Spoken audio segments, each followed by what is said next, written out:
खुदावंद यीशु मसीह के अजीम और बाबरकत नाम में आपको प्रोफेसर रॉबिन दाऊद की तरफ से सलाम।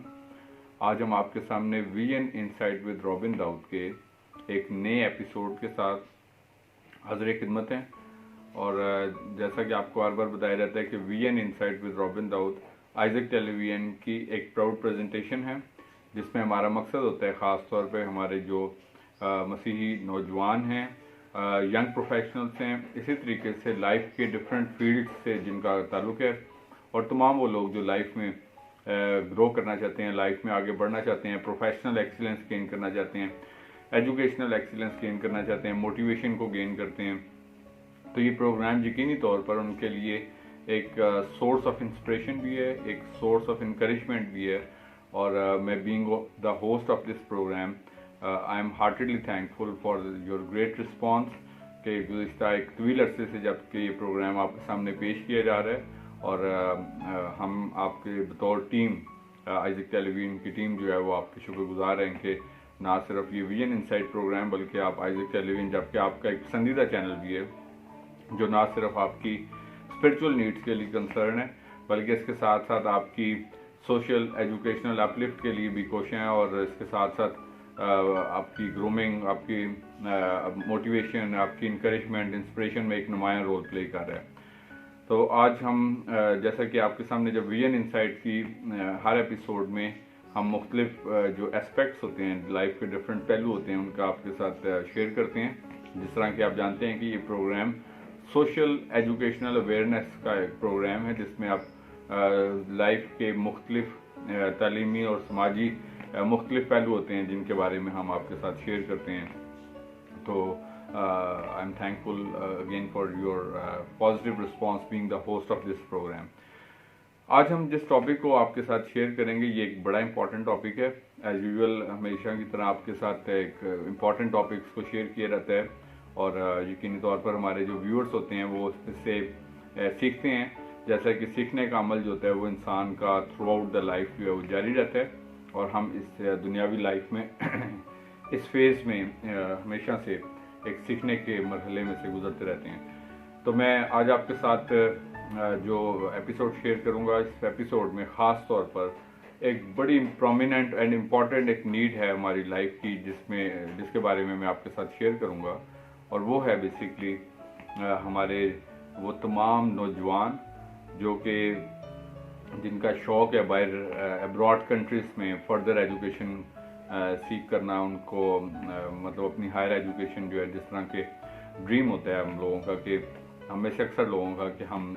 अब्रॉड कंट्रीज़ में हायर एजुकेशन हासिल करें। लेकिन उसमें प्रॉब्लम ये होती है कि दो बड़े प्रॉब्लम हैं। एक बड़ा प्रॉब्लम ये है कि हम एक तो ये इस चीज़ को सोच रहे होते हैं, और ऑफ कोर्स ये एक फैक्ट है कि उसके लिए बहुत ज़्यादा फाइनेंसिस चाहिए, बैंक स्टेटमेंट्स चाहिए और बाकी सब चीज़ें चाहिए, जो कि मोस्ट ऑफ द फैमिलीज़ के लिए एक चैलेंज होता है कि उसको कैसे अरेंज किया जाए इन सब चीज़ों को। इसके साथ साथ मैं आज आपके साथ जो दूसरी चीज़ शेयर करूँगा कि वो तमाम लोग जो कि इमिग्रेशन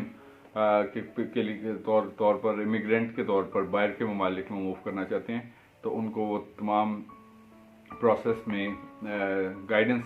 का भी ये प्रोग्राम है। बेसिकली आज की जो हमारी एपिसोड है ख़ास तौर पर उन तमाम दो मतलब पहलुओं को हम कवर करेंगे। फर्स्ट के अब्रॉड स्टडीज़ के लिए क्या क्या अपॉर्चुनिटीज़ अवेलेबल हैं, जो कि अगर आप इंटरनेशनली देखें एग्जिस्ट करती हैं, लेकिन उसके बारे में हमें अवेयरनेस नहीं है। लेकिन और दूसरी चीज़ ये कि इमिग्रेशन के क्राइटेरियाज़ के बारे में आज मैं आपके साथ बात करूँगा कि वो लोग जो बैरून ममालिक में माइग्रेट करना चाहते हैं, मूव करना चाहते हैं, तो उनको हम इस बारे में अवेयरनेस देंगे कि कैसे वो इस प्रोसेस में से गुजर सकते हैं। तो जो हमारा फर्स्ट पार्ट है ये बेसिकली है abroad education on scholarship for students. ये मैं आपको बताना चाहूँगा कि ये स्कॉलरशिप कोई इंडिविजुअल नहीं देता, यानी कि मैं भी नहीं देता या कोई और शख्स नहीं देता। ये बेसिकली डिफरेंट ऑर्गेनाइजेशंस हैं जो कि प्योरली एजुकेशन के ऊपर काम कर रही होती हैं। ये इनका जिस तरह के इसमें बड़े इदारे ख़ास तौर पर जिस तरह मैं जिक्र करना चाहूँ तो यूएसएड जैसे इदारे मौजूद हैं, जो कि ना सिर्फ विद इन द कंट्रीज़ बल्कि अब्रॉड कंट्रीज़ भी फैसिलिटेट करते हैं। इसके साथ साथ मैं बताना चाहूँगा कि जो लोग इंटरेस्टेड हैं तो डिफरेंट ऑर्गेनाइजेशंस जो आपको हेल्प कर सकती हैं इसमें। अवेयरनेस के पॉइंट ऑफ व्यू से मैं आपके साथ शेयर करना चाहूँगा कि अवेयरनेस में जर्मनी के लिए और यूरोपियन कंट्रीज़ के लिए जो लोग खास तौर पे इंटरेस्टेड होते हैं तो बहुत ही मिनिमम एक्सपेंस के साथ आप अपना केस जो है वो अप्लाई कर सकते हैं। उसमें डार्ट स्कॉलरशिप अगर आप सर्च करें, DAAD डार्ट स्कॉलरशिप, अगर आप वेबसाइट पर सर्च करें तो आपको वो तमाम इंफॉर्मेशन मौजूद मिलेगी कि आप डार्ट स्कॉलरशिप के लिए कैसे क्वालिफाई कर सकते हैं। अगर आपने ग्रेजुएशन कर रखा है 4 इयर्स का और आप MS प्रोग्राम के लिए आप अप्लाई करना चाहते हैं तो इन स्कॉलरशिप से बहुत मिनिमम एक्सपेंसेस में अगर आपका केस अप्रूव होता है तो आप इन स्कॉलरशिप प्रोग्राम के लिए अप्लाई कर सकते हैं। ये प्योरली ज़्यादातर होता है जर्मनी टाइप के जो कंट्रीज़ होती हैं, ख़ासतौर पर जर्मनी के लिए डार्ट स्कॉलरशिप्स की मैं बात कर रहा हूँ। इसके साथ साथ जो लोग स्वीडन स्टडीज़ के लिए इंटरेस्टेड हैं तो उसमें वहाँ पे स्वीडिश इंस्टीट्यूट मतलब स्वीडिश इंस्टीट्यूट को अगर आप सर्च करें तो it offers program for Pakistani students और इस तरह दुनिया के मुख्तलिफ मुल्कों के लिए जो स्वीडन में आके स्कॉलरशिप पे एजुकेशन हासिल करना चाहते हैं। इसके साथ साथ मैं बताना चाहूँगा कि रोटरी ऑर्गेनाइजेशन है। रोटरी ऑर्गेनाइजेशन को अगर आप सर्च करें तो Rotary organisation assist the students in helping the students in studying on the scholarship. इसके साथ साथ कनाडा की डिफरेंट ऑर्गेनाइजेशंस हैं जो डिजर्विंग स्टूडेंट्स को लेकिन कैपेबल स्टूडेंट्स को they provide education on the scholarship. और इसके साथ शॉर्ट टूर प्रोग्राम्स होते हैं जिस तरह के study program of 3 month, study program of 1 month type के प्रोग्राम होते हैं। तो इसमें भी ये अच्छा होता है कि अगर आप क्वालिफाई करें so you can gain this opportunity. तो मैं समझता हूँ कि आज के वक्त की एक मौजूदा टाइम में ख़ास तौर पर इस बात की एक बड़ी इंपॉर्टेंट नीड ये होती है कि हम लोग अवेयरनेस सबसे पहले हासिल करें। हमारे हाथ में मोबाइल फ़ोन होता है, हम इसको ज़्यादातर यूज़ करते हैं सोशल मीडिया वगैरह के लिए और या ऐसी एक्टिविटीज़ के लिए जो हमारे लिए उतनी ज़्यादा यूज़फुल नहीं है। वो भी हो सकता है कि प्रोडक्टिव उसके एस्पेक्ट्स भी हैं, लेकिन ये है कि उसके कुछ ऐसे पॉइंट्स भी हैं जो कि आपको हम देखेंगे we can search it out that there are hundreds and thousands of opportunities which await a person, लेकिन हमें उसके लिए क्राइटेरिया और गाइडलाइन ठीक करनी है। तो इन सब के लिए आपको आइट्स की क्लासेस सबसे पहले लेनी पड़ती हैं। सबसे पहले IELTS basically it's an international English language testing system. Abroad अगर आप अप्लाई करते हैं तो आपको एकेडमिक टेस्ट उसका देना पड़ता है। इसी तरह हम ऑस्ट्रेलिया की बात करते हैं तो ऑस्ट्रेलिया में scholarship education is very much common, लेकिन उसके लिए क्राइटेरिया जो होता है वो आपको मीट करना होता है। तो आइट्स का टेस्ट सबसे पहले आप देंगे। जिस तरह के पिछले दिनों मैंने एज ए कैलिवियन के तवसत से अनाउंस भी किया था उन प्रोग्राम्स के बारे में। हमने क्रिश्चियन स्टूडेंट्स के लिए क्लासेस शुरू की खुदा के फजल से, CSS के लिए, इंग्लिश लैंग्वेज के लिए, आइट्स के लिए, और खुदा के फजल से ये क्लासेस जो हैं सक्सेसफुली जारी हैं और इसमें पूरे मुल्क से हमारे पास स्टूडेंट्स जो हैं वो तालीम हासिल कर रहे हैं और मुस्तफ़ीद हो रहे हैं। तो मैं समझता हूँ कि आप लोग भी ये इनिशिएटिव ज़रूर लें और बिकॉज के इसमें सबसे जो इम्पोर्टेंट एलिमेंट होता है वो आपका एज फैक्टर या एज एलिमेंट होता है। जिस तरह के मैं अक्सर इस बात के ऊपर फोकस करता हूँ कि हमारे नौजवानों को लैक ऑफ अवेयरनेस की वजह से हम अपनी एज का एक इम्पॉर्टेंट हिस्सा जो होता है वो स्पेंड कर देते हैं प्राइवेट जॉब्स वगैरह में या मतलब यूजलेस एक्टिविटीज़ में या मुख्तलिफ एस्पेक्ट्स में। तो उसके बाद ये होता है कि जब हमारी लाइफ का एक पीक टाइम गुजर चुका होता है तो हमें फिर रियलाइज़ होता है कि हमने अपना वक्त जो है वो कीमती वक्त ज़ाया किया है। सो मैं समझता हूँ कि आपको अपनी लाइफ के हर लम्हे को ना सिर्फ वैल्यू करना है बल्कि इसके साथ साथ आगे बढ़ने के लिए प्रैक्टिकली तौर पर कुछ इकदाम करने हैं जिससे आप अपनी लाइफ की जो मनाजिल हैं उनको तय कर सकें। तो ये मनाजिल जो हैं वो it's not as an easier task जो कि जिसके लिए आपको स्ट्रगल्स करनी पड़ती हैं। ऑफ कोर्स थोड़ा सा हार्ड वर्क पुट करना पड़ता है और उसके साथ साथ आपको डिटरमेंट होकर काम करना पड़ता है। कंसिस्टेंसी की ज़रूरत होती है, तसलसल की, मोटिवेशन की, इंकरेजमेंट की और राइट आइडियाज़ की, उनको जनरेट करना, डिसीजन मेकिंग्स का। तो ये 8-9 थिंग्स हैं जो कि बड़ा इंपॉर्टेंट, राइट टाइम पे राइट डिसीजन का एक इटसेल्फ एक बड़ा इंपॉर्टेंट रोल होता है। तो मैं समझता हूँ कि हमारे नौजवानों को इस बात के लिए ज़रूरत है, क्योंकि हमारा जो मॉडर्न सिस्टम है ख़ास तौर पे, इसमें हम लोग एजुकेशन तो ज़रूर हासिल करते हैं, लेकिन हमें अपनी डायरेक्शन का अंदाज़ा जो है वो बहुत कम ऐसे लोग होते हैं जिनको पता होता है कि वो अचीव क्या करना चाहते हैं, और उनके पास कोई गोल नहीं होता, उनके पास कोई प्लान नहीं है, बस वो एजुकेशन हासिल कर रहे हैं, but they don't know what they want to do and how they would like to do it. इसके साथ साथ वो लोग थर्ड जो इसका जो लोग हैं जो अब्रॉड कंट्रीज में अप्लाई कर सकते हैं, तो अमेरिका जैसे कंट्री या कनाडा, ऑस्ट्रेलिया, लाइक कोई भी बड़ा मुल्क जो है वो बिजनेसमैन को एक अपॉर्चुनिटीज़ प्रोवाइड करता है कि अगर आप वहाँ पर इन्वेस्ट करते हैं तो मतलब they will grant you the nationality over there और विद फैमिली। लेकिन उसके लिए चूँकि it is not easier for everyone to arrange such big money, so that is why ये सिर्फ प्योरली बिजनेसमैन, खास तौर पर जो बड़े बिजनेसमैन होते हैं, ये अपॉर्चुनिटीज़ उनको दी। इसके साथ मैं आपके साथ शेयर करना चाहूँगा कि चाइना में फॉर एग्जांपल बहुत सारे स्कॉलरशिप प्रोग्राम अवेलेबल हैं, ख़ास तौर पे वो तमाम नौजवान जो कि एमफिल यानी कि एमएस या पीएचडी करने के लिए चाइना जाते हैं, और तो ना सिर्फ वो उनके लिए एजुकेशन फ्री ऑफ कॉस्ट होती है, बल्कि इसके साथ साथ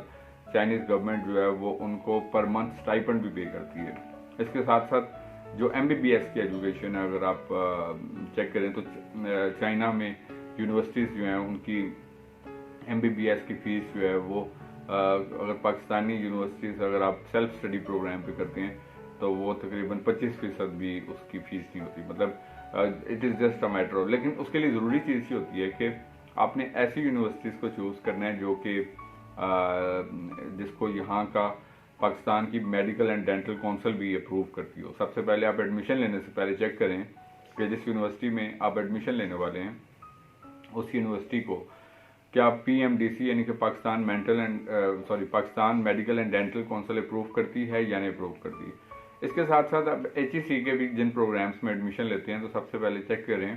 कि वो यूनिवर्सिटी सबसे पहले अप्रूव्ड है कि नहीं, और फिर उस यूनिवर्सिटी का वो प्रोग्राम भी अप्रूव है कि नहीं। हम पाकिस्तान की डिग्रीज की बात कर रहे हैं। अब होता क्या है, होता ये है कि यूनिवर्सिटीज़ तो एफिलेटेड होती हैं, लेकिन यूनिवर्सिटीज़ के तमाम प्रोग्राम्स एफिलेटेड नहीं होते। हमारे स्टूडेंट्स जो हैं वो एडमिशन ले लेते हैं क्योंकि यूनिवर्सिटी एफिलेटेड है, लेकिन उनका वो प्रोग्राम HEC से एफिलेटेड नहीं होता। तो सबसे पहले आप जिस भी प्रोग्राम में एडमिशन लेते हैं तो सबसे पहले ये चेक करें कि क्या ये यूनिवर्सिटी एफिलेटेड है या ये एफिलेटेड नहीं है। अगर वो एफिलेटेड है तो जिस प्रोग्राम में आप एडमिशन ले रहे हैं तो क्या वो प्रोग्राम HEC ने इस यूनिवर्सिटी को एफिलिएशन दी है या नहीं, ताकि आपके लिए बाद में ऑनवर्ड कोई प्रॉब्लम्स ना कोई बन सकें। सो इन सब मराइल और सब चीज़ों के लिए ज़रूरी होता है कि आप अवेयरनेस को ज़रूर हासिल करें। आज मैं चूँकि बात कर रहा हूँ आपके साथ एब्रॉड एजुकेशन की और एब्रॉड इमिग्रेशन के हवाले से, भी थोड़ी देर बाद मैं आपके साथ इमिग्रेशन के हवाले से भी डिस्कस करूँगा कि जिसमें ना सिर्फ इंडिविजुअल्स बल्कि इसके साथ साथ जो हमारे जो स्टूडेंट्स हैं, फैमिलीज़ हैं, वो भी इससे मुस्तफ़ीद ज़रूर हो सकेंगे और यकीनी तौर पर अपना that will be really useful for them in their future prospects of life. तो ये चंद चीज़ें मैंने आपके साथ जो शेयर की थी स्टडीज़ के पॉइंट ऑफ व्यू से हैं। होपफुली कि ये चीज़ें आपके लिए यकीनी तौर पर या ये जो गाइडलाइन के पॉइंट्स थे मैंने आपके साथ शेयर किए हैं। So I hope so that these points will be really helpful for you. अब हम बात करते हैं अपने दूसरे हिस्से की तरफ आते हैं। हमारा जो दूसरा हिस्सा आज के प्रोग्राम का है that is immigration towards abroad for the families और इंडिविजुअल्स एज वेल। आज के दौर में मैं समझता हूँ कि अवेयरनेस और ख़ास तौर पर इंफॉर्मेशन का होना जो है वो बहुत अहम ज़रूरत है एक वक्त की। मैं आपको बताना चाहूँगा कि वो इंडिविजुअल्स या वो फैमिलीज़ जो इमिग्रेशन के लिए अप्लाई करना चाहते हैं, अब होता क्या है, होता ये है कि लोग जाते हैं उन कंसल्टेंट्स के पास जो कि एजेंट्स टाइप के कंसल्टेंट्स होते हैं, तो उनको वो पैसे दे के फिर उनके साथ कुछ ना कुछ क्या कहना चाहिए, कोई मिसहैप हो जाता है, उनके साथ फाइनेंशियल मिसहैप हो जाता है, या फिर शऊर की कमी की वजह से उनके अखराजात उतने होते भी नहीं, लेकिन ये कि उनको बहुत ज़्यादा पे करने पड़ते हैं और या इस तरह के प्रॉब्लम्स होते हैं। मैं आपको दो कंट्रीज़ के लिए ख़ास तौर पे बताना चाहूँगा कि immigration to Canada and immigration to Australia, इनके बारे में मैं आज आपके साथ शेयर करूँगा कि ये एक बड़ा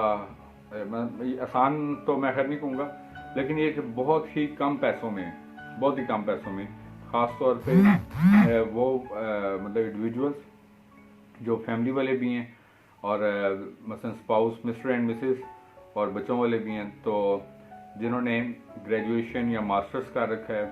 और अगर उनके स्पाउस यानी कि उनके मिस्टर या मिसेस ने भी उनकी क्वालिफिकेशन ग्रेजुएशन या मास्टर्स है या एमफिल तो बहुत अच्छा है, तो इस चीज़ के भी पॉइंट्स होते हैं। तो उनके लिए कनाडा के डिफरेंट प्रोविंसेस में इसके दो प्रोग्राम्स होते हैं बेसिकली।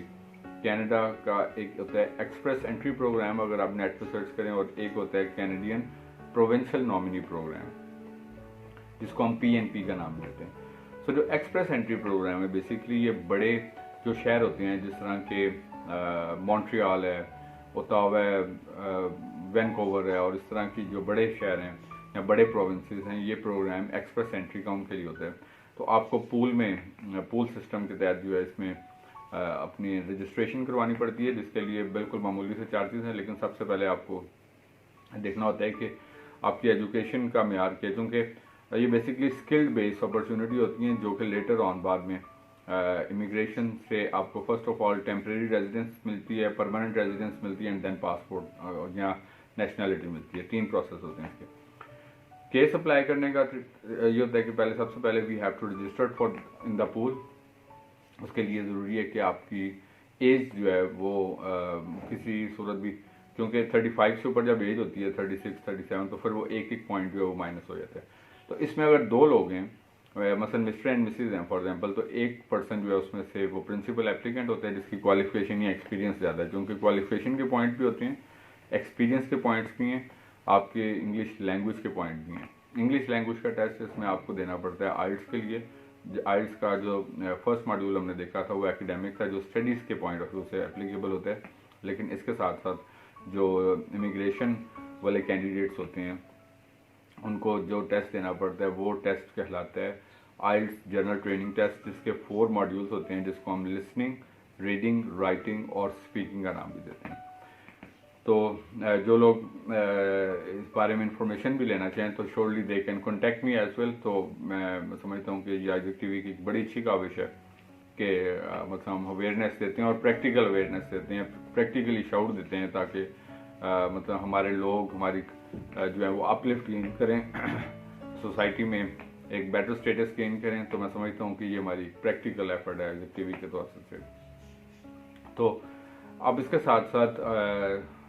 ज़रूर इस बारे में अवेयरनेस हासिल करें कि अगर आप इस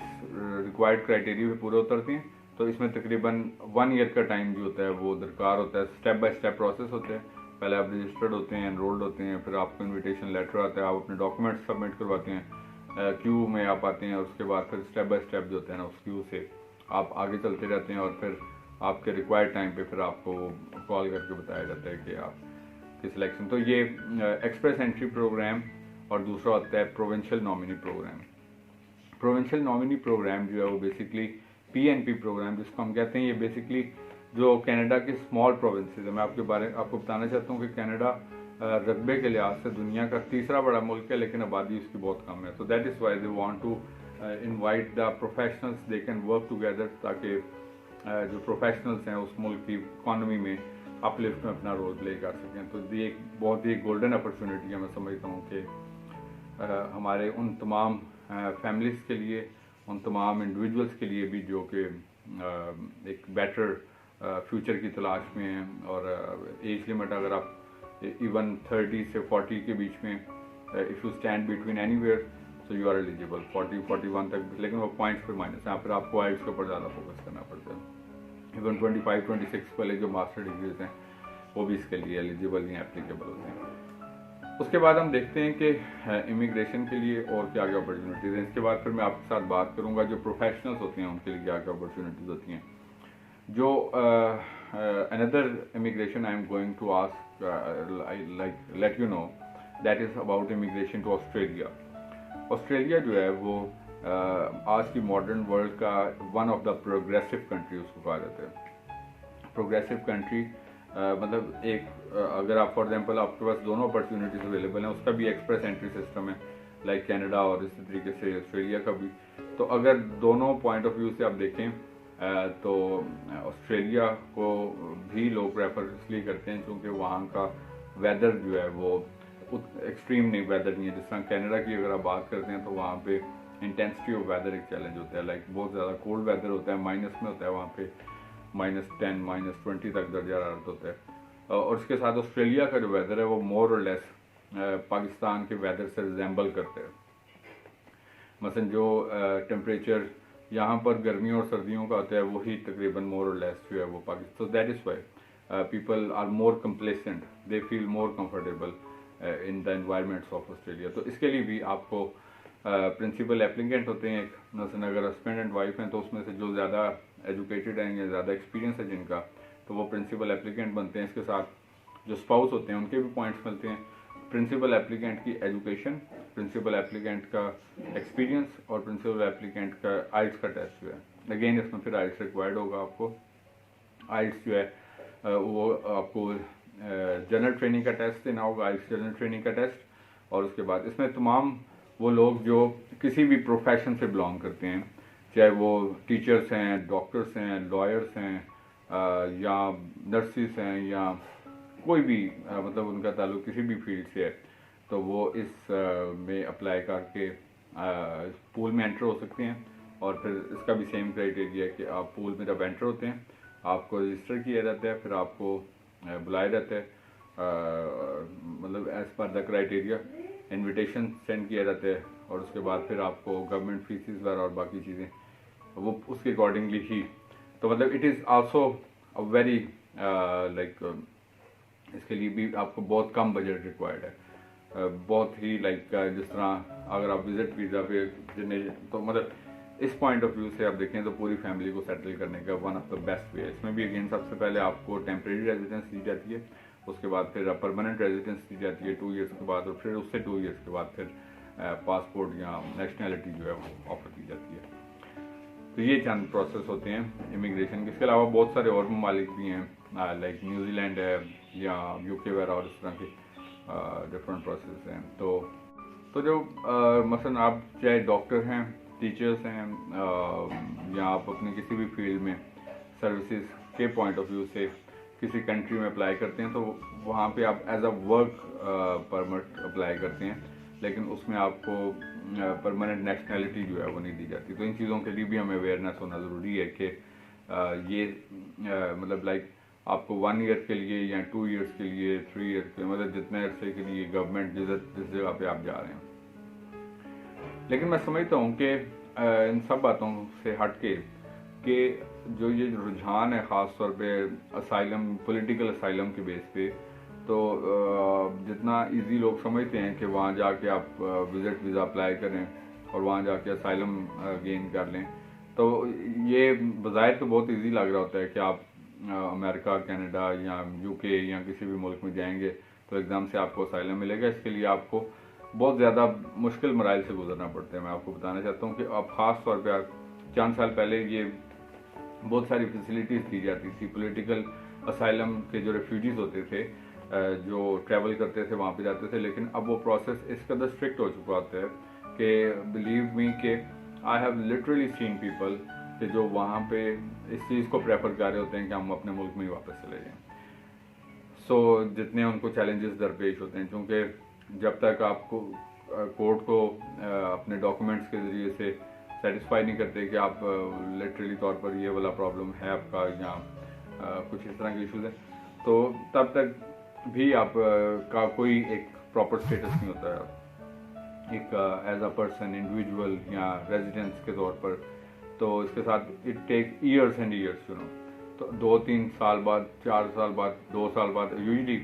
अगर आपको फिर भी वापस आना पड़ता है तो मतलब I think so it's just a waste of time. But और उसके लिए आपको जितनी स्ट्रिक्ट पॉलिसीज अब मौजूद हैं लेटेस्ट टाइम्स में, तो मैं समझता हूँ कि वहाँ जाके जिस तरह हम लोगों के माइंड में होता है ना अक्सर कि हम किसी भी मुल्क में बस वहाँ पहुँच गए एक दफ़ा, तो लोग बहुत सारे, जिसको हम पंजाबी में एक मिसाल देते हैं पापड़ बेलना, तो पापड़ बेल के जब जाते हैं बेचारे इधर उधर से, तो फिर again same types of challenges. So this is something actually मैं आई थिंक सो के चीज़ें बहुत आसान हैं भी और चीज़ें बहुत आसान नहीं भी हैं, लेकिन ये है कि ये हमें इस चीज़ के लिए we have to get the awareness के कौन सी चीज़ जो है वो कैसे कन्वीनियंट है और कौन सी चीज़ जो है उसको कैसे हमने गेन करना है। आई डू अंडरस्टैंड कि आज के हमारे माशरे में बहुत सारे मसाइल मौजूद हैं, जिसकी बेरोज़गारी है बहुत ज़्यादा, अनएम्प्लॉयमेंट है, इन्फ्लेशन यानी कि महंगाई है, पॉवर्टी है, गुर्बत है, बहुत सारे चैलेंजेस दरपेश हैं, जिसकी वजह से people are literally fed off. Again justice problem is another issue with people, और ख़ास तौर पर फिर आए दिन जो मुख्तलिफ तरह के वाक़यात होते हैं तो ये लोगों को फोर्स करते हैं इस बात से कि आप so that is why I think so कि हम ये सब कुछ पॉसिबल है, एवरीथिंग इज़ पॉसिबल, लेकिन you have to consult the right people, you know, you get the awareness with the right people. So ये मैं समझता हूँ कि हमें ना सिर्फ खुद इस बात को सीखने की ज़रूरत है, बल्कि इसके साथ साथ इसको प्रोमलगेट करने की भी ज़रूरत है, ताकि हम किसी भी तरह के फ्यूचर में किसी तरह के चैलेंज का या किसी तरह की मुश्किल या परेशानी का शिकार न बने। तो ये चंद चीज़ें थी जो आज मैंने आज के प्रोग्राम में आपके साथ शेयर की। होपफुली कि ये प्रोग्राम, ये एपिसोड जो आज मैंने आपके साथ शेयर की, यकीनी तौर पर आपके लिए सोर्स ऑफ अवेयरनेस बनी होगी, सोर्स ऑफ नॉलेज। यहाँ तो आप अगर if you want to give your feedback, so यहाँ पर आपके सामने ईमेल एड्रेस है, आप उस ईमेल एड्रेस पे अपना एड्रेस जो है वो उससे कांटेक्ट कर सकते हैं, अपना फीडबैक दे सकते हैं। So hopefully that will be, I am really happy for your feedback. जैसा कि आपको हर बार एंड पे बताया जाता है कि VN insight with Robin Dawood Isaac Calvin की एक प्राउड प्रेजेंटेशन है, जो कि रावलपिंडी इस्लामाबाद सेंटर से टेलीकास्ट होता है, और इसके साथ साथ वर्ड ऑफ एडवाइस के तौर पर हमेशा से ये बात आपको की जाती है कि जैसा कि हम इस सोसाइटी में रहते हैं, इस माशरे में रहते हैं, इस माशरे में रहते हुए चाहे हम एज अ स्टूडेंट हैं, यूनिवर्सिटीज़ में, जॉब प्लेसेस में हैं, बिजनेसेस में हैं, माशरे में किसी भी जगह पर हैं, हमारी ज़िंदगियों से हमेशा खुदा उनके नाम को इज़्ज़त और जलाल मिलते रहना चाहिए। इसी तरीके से आगे बढ़ते रहें, तरक्की करते रहें। खुदा आपको और आपके ख़ानदानों को बड़ी बरकत दे। Thank you very much.